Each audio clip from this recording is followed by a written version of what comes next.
कुछ शैतान बच्चे लड़के की गर्दन पर एक नशीली चीज चिपका देते हैं। इस समय शियून पेपर दे रहा था, तभी उसे नशा होने लगता है। उसका सर चकरा रहा था, उल्टी का मन भी होने लगा था। फिर वो पेपर छोड़कर बाथरूम की तरफ लड़खड़ाते हुए जाता है। वो अपने मुंह पर पानी मारकर वापस आता है, मगर वो पढ़ाई में फोकस नहीं कर पा रहा था। तभी उसे गर्दन पर लगी वो चीज दिख जाती है। वो समझ जाता है कि ये कोई नशीली चीज है, इसलिए अपने आप को होश में लाने के लिए वो अपने मुंह पर थप्पड़ मारने लगता है। वो बार बार थप्पड़ मार रहा था। सभी बच्चे सोचते हैं ये शियून को आज क्या हो गया है। पेपर खत्म हो जाता है। सभी बच्चे अपने सही जवाब चेक कर रहे होते हैं, मगर शियून का एक जवाब गलत हो जाता है, वो भी उस नशीली चीज की वजह से। इसलिए आज उसे इतना गुस्सा आता है कि वो उन शैतान बच्चों को पीटने लगता है। एक के तो वो हाथ में पेन ही घुसा देता है और दूसरे को इतनी बुरी तरह पीटता है कि उसके मुंह से खून आने लगता है। मगर शियून तब भी नहीं रुकता। वो आज तो इसे जान से ही मार देता, मगर सूहो आकर शियून को रोकता है और कहता है, बस कर भाई, अब इसकी जान लेगा क्या। सूहो इस स्कूल का सबसे बड़ा फाइटर था, जिसे कोई भी हरा नहीं सकता था। शियून गुस्से में उससे भी लड़ने लगता है, मगर सूहो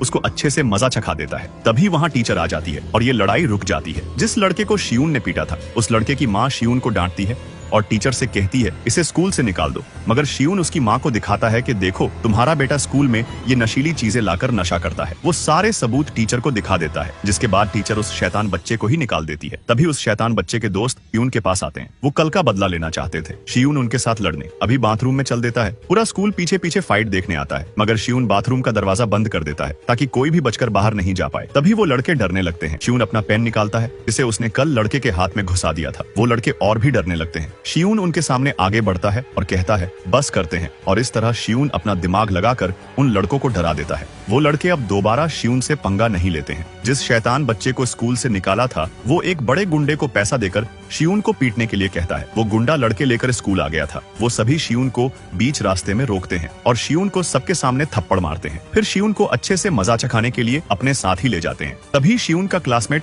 सूहो के पास मदद मांगने जाता है। पहले तो वो मना कर देता है, मगर जब लड़का उसे पैसे देने का वादा करता है तो सूहो मान जाता है। अब ये दोनों मिलकर शियून को बचाने जाते हैं। दूसरी तरफ वो लोग शियून को एक सुनसान जगह ले आए थे। वो सब शियून को पीटते। उससे पहले ही शियून अपने दिमाग में एक स्ट्रेटजी बना लेता है और उन सभी को एक एक करके पीट देता है। मगर बड़ा वाला लड़का बहुत ताकतवर था। वो शियून को उठाकर पटक देता है। अब वो शैतान बच्चा जिसे स्कूल से निकाला था, वो शियून का हाथ तोड़ने वाला था। तभी वहाँ सूहो आ जाता है और आते ही सबको पेल देता है। और अब उस बड़े लड़के की बारी थी। दोनों ही अच्छे फाइटर थे, मगर सूहो एक अलग ही लेवल पर था। वो उस लड़के को बहुत बुरा फाइट में हराता है। बाकी लड़के शियून को पीट रहे थे, तभी उसका क्लासमेट आकर उसे बचा लेता है। बड़े लड़के को सूहो ने इतनी बुरी तरह हराया था कि वो अब शर्म के मारे हार मान लेता है और कहता है, बस हो गया, अब और लड़ाई नहीं। इसके बाद शियून सूहो के साथ ही चला जाता है। शियून का स्कूल में कोई भी दोस्त नहीं था। वो सिर्फ पढ़ाई पर ही फोकस करता था, मगर आज के बाद ये तीनों दोस्त बन जाते हैं।